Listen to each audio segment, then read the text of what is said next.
Here's a fascinating coin that will leave you in awe. Behold the 1968 Lincoln cent indented by a Costa Rican 5 centavos blank. This coin poses a mystery that even a seasoned collector would find intriguing, let alone a novice. The story behind this coin is as intriguing as the coin itself. The San Francisco Mint was busy striking 1967 dated 5 centimos for Costa Rica. They minted over 6 million pieces in 1967 and nearly 5 million in 1968. These coins, made of stainless steel, had a diameter of 14.92 millimeters. But that's not all. San Francisco was also striking Lincoln cents in 1968, marking the first appearance of the S mint mark on the denomination since 1955. During the striking process, a 5 centimos blank and a Lincoln cent planchet found themselves together between 1968 S-cent dies. The 5 centimos blank was positioned on top of the cent planchet, with their edges perfectly aligned at 730 relative to the obverse die. As the coins were struck, the 5 centimos blank indented the cent planchet, resulting in a truly unique error. You can see the incompleteness of the strike on the right side borders as the force was concentrated on the 5 centimos blank. This rare error cent sold for a surprising $15,000 at heritage auctions, showcasing the allure and value of rare coins in the world of numismatics. The San Francisco Mint faced challenges in achieving sharp strikes in 1919, a difficulty evident across all denominations from that year. One of the most striking examples of this is the 1919 Mercury Dime, which stands out as one of the rarest issues in the series when it comes to full bands designation.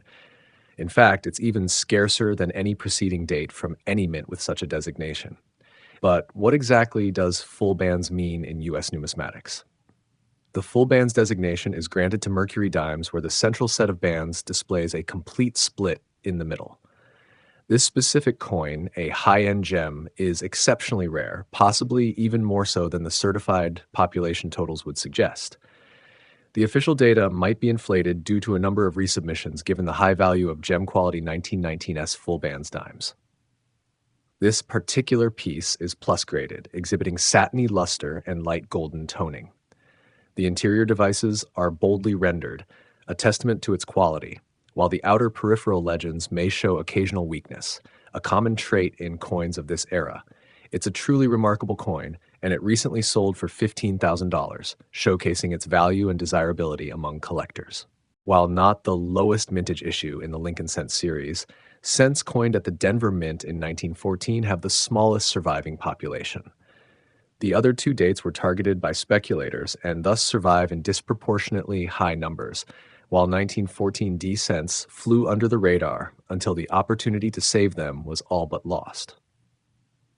Most surviving mint state examples of this date are probably from a hoard of 700 pieces mentioned by Walter Breen, which was still in existence through the early 1950s.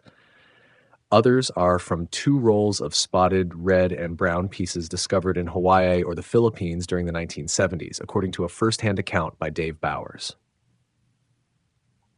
Despite the fact that sharply struck 1914 D cents are found, most have moderate die erosion and loss of detail. The lapel of Lincoln's coat, a shallow feature of the design, is often lost to severe die polishing. This rarity is often counterfeited by adding a D mint mark to Philadelphia coins or by shaving down the first 4 on 1944 D cents. However, both alterations are easily detected.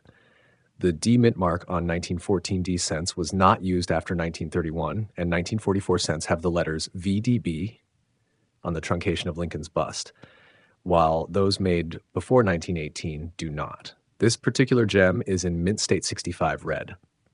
Satiny luster washes over clean golden orange surfaces with a few variations in hue, including elements of rose, green, violet, and steel blue, all of which enhance the visual quality.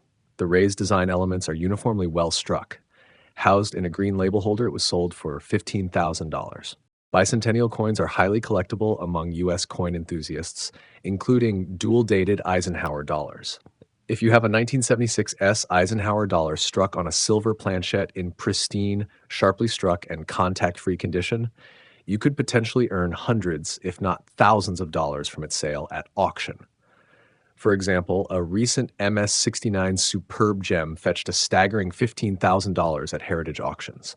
While the silver 1976 S Bicentennial dollar is widely available in certified capacity, most coins are graded in the MS-66 and MS-67 range, with the population sharply dropping off in MS-68. This rarity in the MS-69 grade stands in stark contrast to some clad issues in the series, which are more readily available even in MS-69.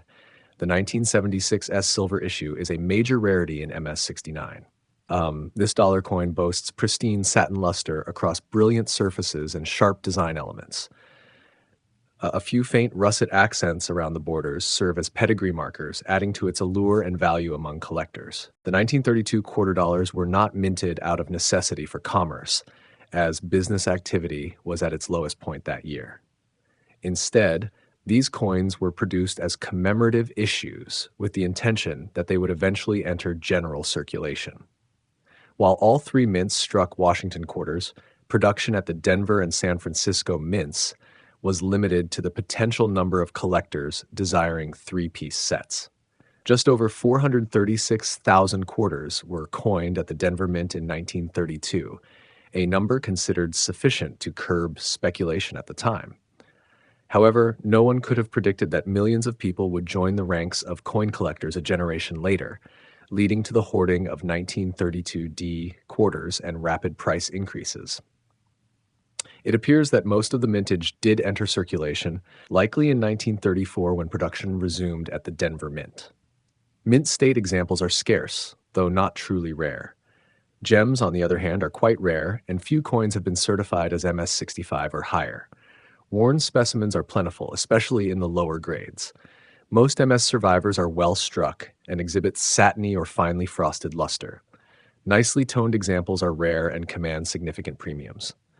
This MS-65 specimen features brilliant, softly frosted luster that complements sharp motifs, and its surfaces are devoid of noticeable abrasions. It boasts excellent eye appeal, a quality that contributed to its sale for $15,000. While this Lincoln cent may appear to be an ordinary, circulated, and worn penny at first glance, it is, in fact, an extremely valuable coin. Introducing the 1922 Lincoln cent with no D mint mark and a strong reverse, graded as Mint State 63 Brown by NGC. In 1922, no cents were struck at the Philadelphia Mint, marking the only omission of the small cent denomination from that mint. Cents were coined in Denver that year. Collectors were puzzled when occasional cents bearing the 1922 date, but without a letter D below the date, were encountered in commerce. Eventually, numismatists determined that 3 die pairs of 1922 D cents lacked the D. Die pair 1 and 3 have a weak reverse and sometimes show portions of the D. However, die pair 2, the one featured here, has a strong reverse and never shows a remnant or ghost of a mint mark. As a result, die pair 2 carries a lofty premium relative to die pairs 1 and 3, making it a key coin in the Lincoln cent series. This surprisingly unabraded example displays tan brown and lilac toning with a wood grain pattern on the reverse. A smattering of tiny russet spots appear on the lower right obverse quadrant, adding to its character. It was sold for $15,000, highlighting its rarity and desirability among collectors.